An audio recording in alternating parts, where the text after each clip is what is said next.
नमस्कार दोस्तों, आज हम गौतम बुद्ध या बौद्ध धर्म के बारे में अध्ययन करेंगे। पिछले वीडियो में हमने जैन धर्म अर्थात महावीर स्वामी के बारे में कंप्लीट अध्ययन किया। हमने देखा महाजनपद काल के टाइम में यहाँ पर विभिन्न धर्मों का उदय हुआ और उन्हीं धर्मों में से जैन धर्म और बौद्ध धर्म ने अत्यधिक लोकप्रियता यहाँ पर प्राप्त की। तो अगर हम बौद्ध धर्म की बात करें तो गौतम बुद्ध बौद्ध धर्म के संस्थापक हैं।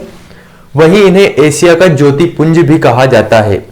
ये दोनों हमें ध्यान रखना है कि एशिया का ज्योतिपुंज गौतम बुद्ध को कहा जाता है, साथ ही साथ बौद्ध धर्म के संस्थापक गौतम बुद्ध है।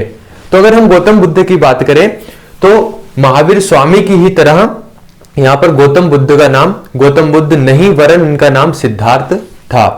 तो अगर आप गौतम बुद्ध या बौद्ध धर्म के बारे में अध्ययन कर रहे हैं तो एक बार आप जैन धर्म के बारे में अध्ययन कीजिए, और जब आप इनका दोनों का तुलनात्मक अध्ययन करेंगे तो आपको बहुत जल्द ही दोनों जो आपके चैप्टर है, टॉपिक है, आसानी से क्लियर हो जाएंगे। तो शुरू करते हैं हम बौद्ध धर्म के बारे में। गौतम बुद्ध की बात की जाए तो इनका जन्म 563 ईसा पूर्व या 563 बीसी में कपिलवस्तु के निकट लुम्बिनी ग्राम जो कि नेपाल की तराई में अवस्थित है वहां पर हुआ। इनके पिता का नाम शुद्धोधन था जो कि कपिलवस्तु के शाक्य गणराज्य के प्रधान थे अर्थात राजा थे। इनकी माता का नाम महामाया था जो कि राम ग्राम के कोली गणराज्य की कन्या थी। इनकी माता का देहांत इनके जन्म के 7 दिन के पश्चात हो जाता है, अर्थात इनके जन्म के 7 दिन के पश्चात इनकी माता महामाया का देहांत या उनकी मृत्यु हो जाती है।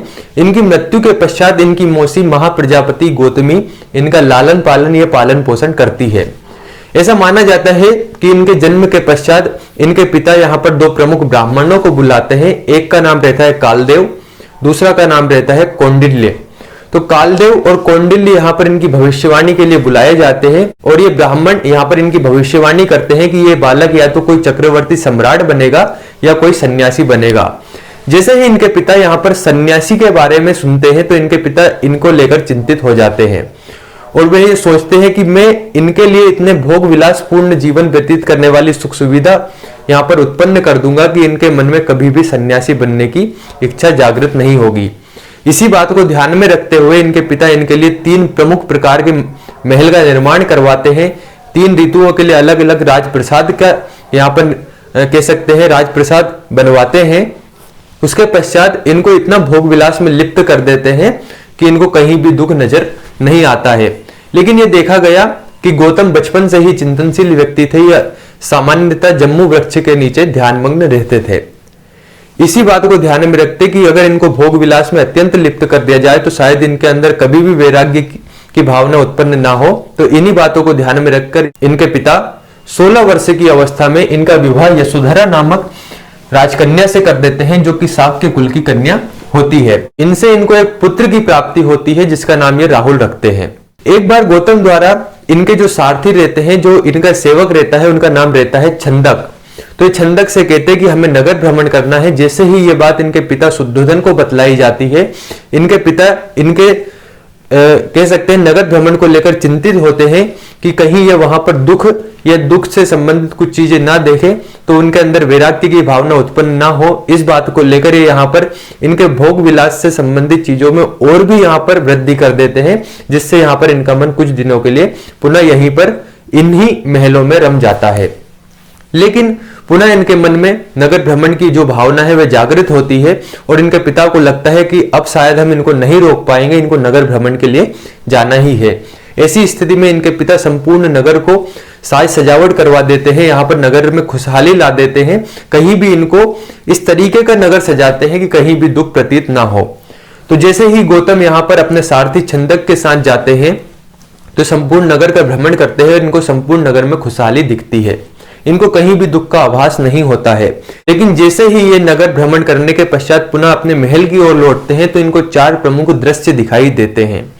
उन 4 प्रमुख दृश्यों में एक दृश्य रहता है, पहला जो दृश्य था वह रहता है वृद्ध व्यक्ति। तो गौतम देखते हैं कि एक वृद्ध व्यक्ति है और ये अपने सारथी छंदक से पूछते हैं कि छंदक यह कौन है। तो छंदक कहते हैं कि यह एक वृद्ध व्यक्ति है। तो गौतम पुनः पूछते हैं कि वृद्ध कौन होता है। तो उन्होंने कहा एक समय सभी को वृद्ध होना है, जिस प्रकार से हमारी आज जिस आयु में है एक समय सभी वृद्ध होंगे। तो ये देखते हैं कि वे वृद्ध व्यक्ति यहाँ पर बिल्कुल दुर्बल है, उसका शरीर यहाँ पर अत्यंत ही कमजोर दिखाई दे रहा है। तो इस बात को देखकर गौतम यहाँ पर चिंतित होते हैं और सोचते हैं कि इस राजपाट या इस शरीर का क्या फायदा, जबकि हमें एक समय सभी को वृद्ध होना है। तो इस प्रकार से उस वृद्ध व्यक्ति को देखकर इनके अंदर ये भावना जागृत होती है कि हम इन भोग विलास में इतने लिप्त क्यों हैं, जब हमें एक समय यहाँ पर वृद्ध होना है। इसके पश्चात ये आगे की ओर बढ़ते हैं। आगे की ओर ये देखते हैं कि एक बीमार व्यक्ति, एक रोगग्रस्त व्यक्ति रहता है। गौतम अपने सारथी छंदक से पूछते हैं कि छंदक ये कौन है? तो छंदक कहता है कि एक रोगग्रस्त या बीमार व्यक्ति है। गौतम देखते हैं कि ये यहाँ पर पीड़ा से करहा रहा होता है। तो गौतम पूछते हैं कि बीमार कौन होता है? तो उन्होंने कहा एक समय सभी को यहाँ पर बीमार होना है। तो जैसे ही गौतम इन दो दृश्यों को देखते हैं, एक वृद्ध व्यक्ति को और एक बीमार व्यक्ति को, तो इनका शरीर के प्रति मोह भंग हो जाता है। ये सोचते हैं कि हम इतने भोग विलास में लिप्त रहते हैं, इतने सारे सांसारिक जीवनों में लिप्त रहते हैं, जबकि एक समय हम सभी को बीमार होना है, एक समय हम सभी को वृद्ध होना है। तो क्यों ना हम अभी से पीड़ा को सहन करते चले, ताकि जब हमें वृद्ध हो तो यहाँ पर इस प्रकार की पीड़ा या इस प्रकार के जब बीमार हो तो हम इस पीड़ा को आसानी से सह सके। तो यहाँ पर इन दोनों दृश्यों को देखकर यहाँ पर इनका शरीर से मोह भंग हो जाता है, शरीर से ये मोहित नहीं रहते हैं। इसके पश्चात आगे की ओर बढ़ते हैं। तो आगे की ओर इनको एक मृत व्यक्ति दिखाई देता है। 4 लोग यहाँ पर एक व्यक्ति को उठाकर ले जा रहे हैं। तो छंदक से पुनः ये प्रश्न पूछते हैं कि छंदक अब ये कौन है? छंदक कहते हैं कि ये एक मृत व्यक्ति है। गौतम का पुनः प्रश्न रहता है कि मृत कौन होता है? तो उन्होंने कहा, छंदक कहते हैं कि यहाँ पर हर एक व्यक्ति एक समय मृत होता है, अर्थात सभी की मृत्यु निश्चित है। गौतम जैसे ही इस बात को सुनते हैं, उनके अंतर्गत ये भावना प्रबल होती है कि इस शरीर का क्या फायदा, हम यहाँ पर इसके लिए इतनी सारी सुख सुविधा में लगे होते हैं, जबकि हम सभी को एक दिन मरना होता है। तो जैसे ही इन तीनों दृश्यों को देखते हैं, यहाँ पर अत्यंत प्रबल भावना इनके अंतर्गत आ जाती है शरीर मोह भंग को लेकर। आगे की ओर बढ़ते हैं। आगे की ओर इनको एक सन्यासी मिलता है और उस सन्यासी को देखकर ये देखते हैं कि ये सन्यासी अत्यंत ही खुश नजर आ रहा है, अपनी ही मस्ती में झूमे जा रहा है, वह भजन करता जा रहा था और ये यहाँ पर गेरुए वस्त्र धारण करे हुए था। तो छंदक से पूछते हैं कि छंदक अब ये कौन है? छंदक कहते हैं कि ये एक सन्यासी व्यक्ति है। गौतम पूछते हैं कि सन्यासी कौन होता है?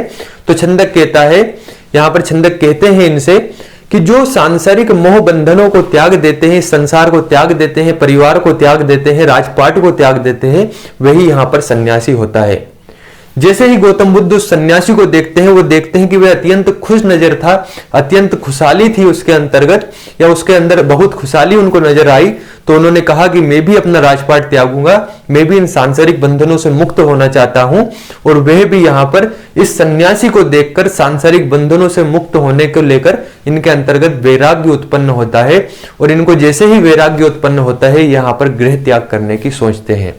तो ध्यान रखना है, गौतम बुद्ध को 4 प्रमुख दृश्य दिखे, जिनके अंतर्गत या जिससे इनको अत्यंत ही यहाँ पर प्रबल भावना उत्पन्न हुई गृह त्याग करने की या वैराग्य उत्पन्न होने की। ये 4 दृश्य यहाँ पर सजाने को आ सकते हैं, या कह सकते हैं क्रम से आते हैं। पहला है वृद्ध व्यक्ति, दूसरा बीमार व्यक्ति, तीसरा मृत व्यक्ति, चौथा सन्यासी। इसके पश्चात जैसे ही इन 4 दृश्यों को ये देखते हैं, इनका शरीर से तो मोह भंग होता ही है, साथ ही संसार से भी मोह भंग हो जाता है। ये कहते हैं कि सभी जगह जब दुख है तो इस शरीर का क्या फायदा। इन सभी बातों को लेकर इनके अंदर वैराग्य उत्पन्न हो जाता है, ये सन्यासी बनने के लिए सोचते हैं। और ऐसी अवस्था को लेकर 29 वर्ष की अवस्था में ये गृह त्याग करते हैं और अर्थात अपना घर छोड़कर चले जाते हैं। बौद्ध ग्रंथों में गृह त्याग को महाभिनिष्क्रमण कहा जाता है। बहुत महत्वपूर्ण क्वेश्चन है कि महाभिनिष्क्रमण किसे कहा जाता है? तो 29 वर्ष की अवस्था में जब गौतम बुद्ध द्वारा गृह त्याग किया तो उसे महाभिनिष्क्रमण किया गया। ऐसा माना जाता है कि ये अपने सारथी छंदक और अपने घोड़े कंथक को लेकर यहाँ पर अपने राज्य से गृह त्याग करते हैं और अपने राज्य की जो नदी होती है अनोमा नदी, वहां तक पहुंचते हैं और वहां से छंदक और कंथक को वापस लौटा देते हैं। और इसके पश्चात ये अकेले ही आगे की ओर बढ़ते हैं। गृह त्याग करने के पश्चात जैसे ही ये आगे की ओर बढ़ते हैं तो ये सबसे पहले वैशाली पहुंचते हैं। वैशाली में इनकी मुलाकात आलार कलाम से होती है। आलार कलाम उस समय सांख्य दर्शन के आचार्य थे। तो सांख्य दर्शन के आचार्य आलार कलाम से इनकी मुलाकात होती है और ये वहां पर इनसे शिक्षा ग्रहण करना चाहते हैं। इसी उद्देश्य से आलार कलाम को ये अपना प्रथम गुरु बनाते हैं। तो बौद्ध द्वारा या कहें बुद्ध द्वारा अपना प्रथम गुरु यहाँ पर अलार कलाम को बनाया जाता है और ये वहां पर उनसे शिक्षा दीक्षा ग्रहण करने लगते हैं। वहां पर ये योग जैसी क्रियाएं सीखते हैं, लेकिन ये यहाँ पर अलार कलाम की शिक्षाओं से भी संतुष्ट नहीं होते, इनके अंदर संतुष्टि या संतोष उत्पन्न नहीं होता, तो ये वैशाली को छोड़कर, अलार कलाम को छोड़कर राजगृह पहुंचते हैं। राजगृह में इनकी मुलाकात रुद्रक रामपुत्र से होती है। रुद्रम रामपुत्र को ये अपना दूसरा गुरु बनाते हैं। तो ध्यान रखना है, गौतम बुद्ध द्वारा अपना प्रथम गुरु आलार कलाम को बनाया गया। आलार कलाम जो कि सांख्य दर्शन के आचार्य थे, वैशाली में इनकी मुलाकात वहां पर हुई थी। इसके पश्चात इनका द्वितीय गुरु रुद्रक रामपुत्र बनते हैं और राजगृह पहुंचकर ये रुद्रक रामपुत्र को अपना गुरु बनाते हैं। लेकिन रुद्रक रामपुत्र की शिक्षा से भी ये यहाँ पर संतुष्ट नहीं होते और रुद्रक रामपुत्र को छोड़कर ये आगे की ओर बढ़ते हैं। इसके पश्चात ये उरुवेला पहुंचते हैं। उरुवेला बोध गया में स्थित है। उरुवेला में इनकी मुलाकात 5 ब्राह्मणों से होती है और ये 5 ब्राह्मण वहां पर कठोर तपस्या कर रहे होते हैं। तो उरुवेला जैसे ही ये पहुंचते हैं, इन 5 ब्राह्मणों के साथ ये भी तपस्या करने लगते हैं और अत्यंत कठोर तपस्या वहां पर करते हैं। जब ये बहुत कठिन तपस्या करते हैं तो इनका शरीर बहुत दुर्बल हो जाता है, अत्यंत निर्बल इनका शरीर हो जाता है और ऐसा देखा गया, ऐसा माना जाता है कि ऐसा इनका शरीर हो जाता है कि शायद हो सकता है इनकी मृत्यु हो जाए। बौद्ध ग्रंथों से पता चलता है कि ऐसा माना गया कि जब ये वहां पर तपस्या कर रहे होते हैं, तभी वहां से कुछ स्त्रियां एक गीत गाती हुई निकल रही थी। तो वह गीत कुछ इस प्रकार से था कि सितार की तार को इतना भी ना खींचो कि वे तार टूट जाए, या सितार की तार को इतना भी ढीला ना रखो कि वह सितार बज ही ना पाए। तो जैसे ही वो इस गीत को सुनते हैं, इनके अंदर वो गीत यहाँ पर गूंजता रहता है और ये समझ जाते हैं कि इनको ज्ञान ना ही तो कठोर तपस्या से मिलेगा, ना ही बिना तपस्या किए मिलेगा। ऐसी स्थिति में ये एक मध्यम मार्ग निकालना चाहते हैं और एक मध्यम मार्ग का अनुपालन यहाँ पर करते हैं और एक नए सिद्धांत का प्रतिपादन करते हैं, जिसका नाम रहता है मध्यम मार्ग का सिद्धांत। अर्थात मध्यम मार्ग द्वारा ही ज्ञान की प्राप्ति हो सकती है। तभी यहां पर ऐसा देखा गया कि एक सेनानी की पुत्री रहती है जिसका नाम रहता है सुजाता। सुजाता एक पीपल के वृक्ष से यहाँ पर कुछ मनोकामना मानती है और मनोकामना उसकी पूर्ण होने पे वो वहां पर पीपल के वृक्ष को खीर अर्पित करने के लिए जाती है। उसी पीपल के वृक्ष के नीचे इन 5 ब्राह्मणों के साथ गौतम, जिनका बचपन का नाम सिद्धार्थ था, वे यहाँ पर तपस्या कर रहे होते हैं और ऐसा माना जाता है कि जैसे ही वे सुजाता वहां पर खीर अर्पित करने पहुंचती है, वे खीर गौतम बुद्ध को देती है और गौतम उनके द्वारा खीर को ग्रहण कर लेते हैं, खीर खा लेते हैं। तो जैसे ही गौतम सुजाता के द्वारा खीर ग्रहण करते हैं, 5 ब्राह्मण इनसे नाराज हो जाते हैं और ये गौतम को छोड़कर सारनाथ चले जाते हैं। प्राचीन काल में सारनाथ का नाम ऋषिपत्तन या मृगदाव भी मिलता है। लेकिन गौतम वहीं पर अपनी तपस्या निरंतर रखते हैं और ऐसा माना जाता है कि 6 वर्षों की कठिन तपस्या के पश्चात 35 वर्ष की उम्र में उरुवेला में अर्थात बोध गया में इनको निरंजना नदी के तट पर पीपल के वृक्ष के नीचे, जिसे वट वृक्ष भी कहा जाता है, वैशाख पूर्णिमा के दिन ज्ञान की प्राप्ति होती है। और ज्ञान की प्राप्ति के पश्चात इनको अलग अलग नामों से जाना जाता है, जैसे इन्हें बुद्ध, तथागत और शाक्य मुनि कहा जाता है। तो 35 वर्ष की अवस्था में उरुवेला में निरंजना नदी के तट पर पीपल वृक्ष के नीचे वैशाख पूर्णिमा के दिन इनको ज्ञान की प्राप्ति होती है और ज्ञान प्राप्ति के पश्चात इन्हें बुद्ध कहा जाता है। तो ध्यान रखना कि गौतम बुद्ध के बचपन का नाम था सिद्धार्थ और गौतम था इनका गोत्र। तो गौतम, जो कि गोत्र के आधार पर इन्हें गौतम कहा गया, और बुद्ध, जब इन्हें ज्ञान प्राप्ति हुई तो ज्ञान प्राप्ति के पश्चात इन्हें बुद्ध कहा गया, तो जिसके परिणाम स्वरूप इनका नाम हो गया गौतम बुद्ध। बुद्ध का अर्थ होता है जो प्रकाशवान हो, अर्थात गौतम बुद्ध को बुद्ध कहा गया, अर्थात जो प्रकाशवान हो। दूसरा, इन्हें तथागत कहा गया। तथागत का अर्थ होता है सत्य है जिसका ज्ञान, अर्थात जिसका ज्ञान सत्य हो उसे तथागत कहा जाता है। तो दूसरा नाम इनका तथागत भी मिलता है। तीसरा, इन्हें शाक्य मुनि कहा गया क्योंकि ये शाक्य गणराज्य के इनके पिता थे, शाक्य कुल से संबंधित थे। तो शाक्य, और चूंकि अब ये मुनि बन चुके थे जिसके कारण इन्हें शाक्य मुनि कहा जाने लगा। इस प्रकार से गौतम बुद्ध को ज्ञान प्राप्ति के पश्चात बुद्ध, तथागत और शाक्य मुनि कहा जाने लगा। ज्ञान प्राप्ति के पश्चात गौतम बुद्ध वहीं पर उरुवेला अर्थात बोध गया में अपने 2 सेवक बनाते हैं, जिनका नाम रहता है तपस्यु और भल्लिक। तपस्यु और भल्लिक को ये सेवक बनाते हैं। ये दोनों ही बंजारे होते हैं जिनको ये अपना सेवक बनाते हैं। इसके पश्चात ये सारनाथ पहुंचते हैं। सारनाथ जहां के ये पांचों ब्राह्मण इनके साथ नाराज होकर चले गए थे, वहीं सारनाथ में ये पहुंचते हैं और सारनाथ में उन्हीं पांचों ब्राह्मणों को जो कि इनसे नाराज होकर गए थे अपना प्रथम उपदेश देते हैं। और बौद्ध धर्म में इनके द्वारा दिए गए प्रथम उपदेश को धर्म चक्र प्रवर्तन कहा गया। बहुत महत्वपूर्ण क्वेश्चन है कि धर्म चक्र प्रवर्तन किसे कहा गया, तो गौतम बुद्ध द्वारा दिए गए प्रथम उपदेश को धर्म चक्र प्रवर्तन कहा गया। इसके पश्चात गौतम बुद्ध वाराणसी पहुंचते हैं और वाराणसी में यहां पर एक व्यापारी कह सकते हैं, एक व्यापारी रहता है जिसका नाम था यश।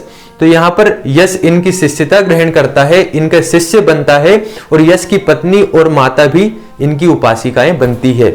इसके पश्चात गौतम बुद्ध सारनाथ पहुंचते हैं और सारनाथ में अपना प्रथम वर्षाकाल व्यतीत करते हैं। बहुत महत्वपूर्ण क्वेश्चन है कि गौतम बुद्ध द्वारा प्रथम वर्षाकाल कहां पर व्यतीत किया गया, तो सारनाथ में व्यतीत किया गया। अर्थात सबसे पहले ये सारनाथ पहुंचे, सारनाथ के पश्चात वाराणसी गए, वहां पर इन्होंने यश को अपना शिष्य बनाया जो कि एक व्यापारी था।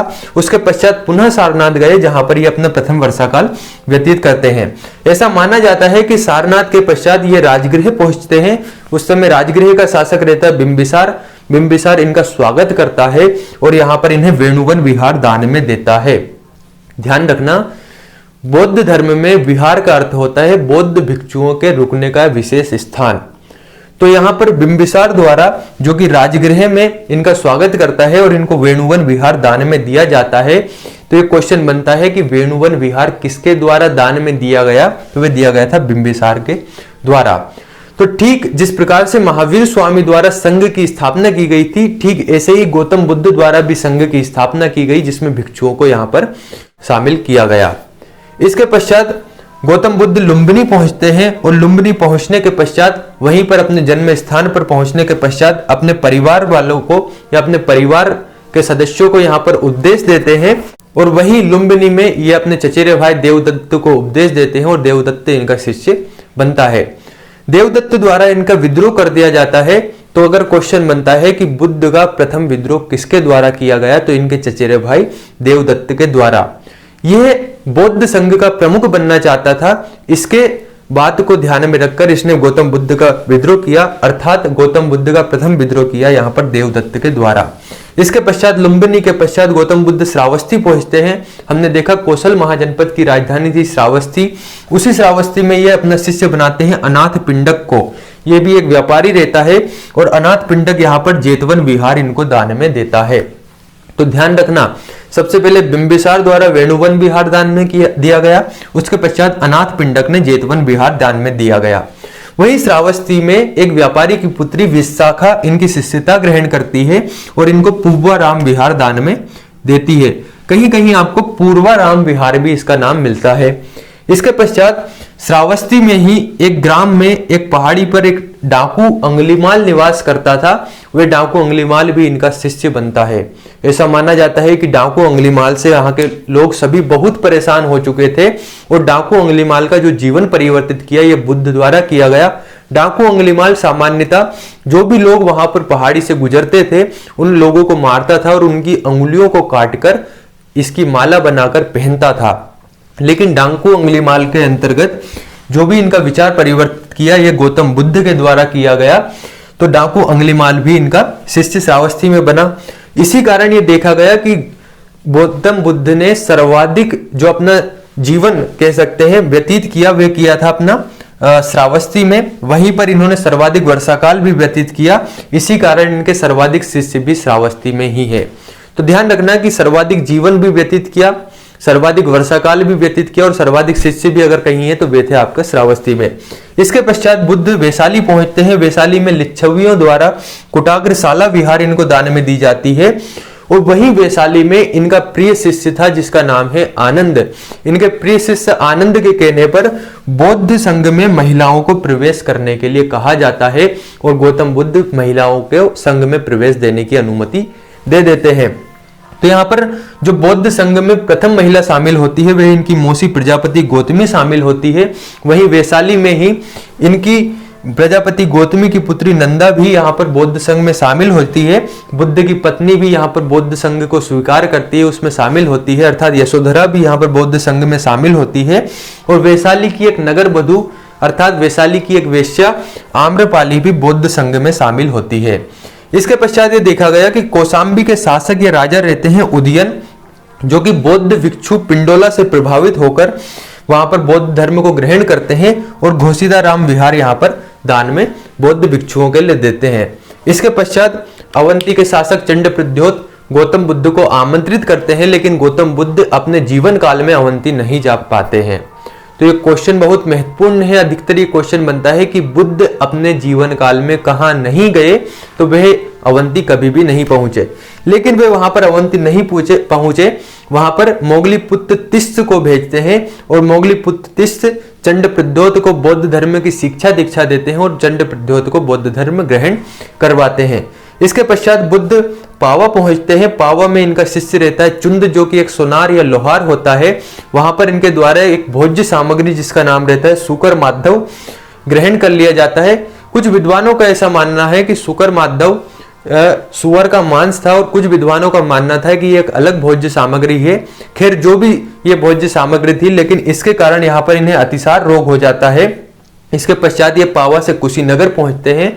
कुशीनगर में अपना अंतिम उपदेश सुभद्र को देते हैं और वहीं पर 80 वर्ष की अवस्था में लगभग 483 बीसी या 483 ईसा पूर्व में इनकी मृत्यु हो जाती है और बौद्ध ग्रंथ में इनकी मृत्यु को महापरिनिर्वाण कहा जाता है। तो ध्यान रखना, दो महत्वपूर्ण क्वेश्चन की प्रथम उपदेश सारनाथ में, अंतिम उपदेश कुशीनगर में सुभद्र को देते हैं। तो ये थी इनसे संबंधित कहानी। अब हम देखते हैं इनके क्वेश्चनों को।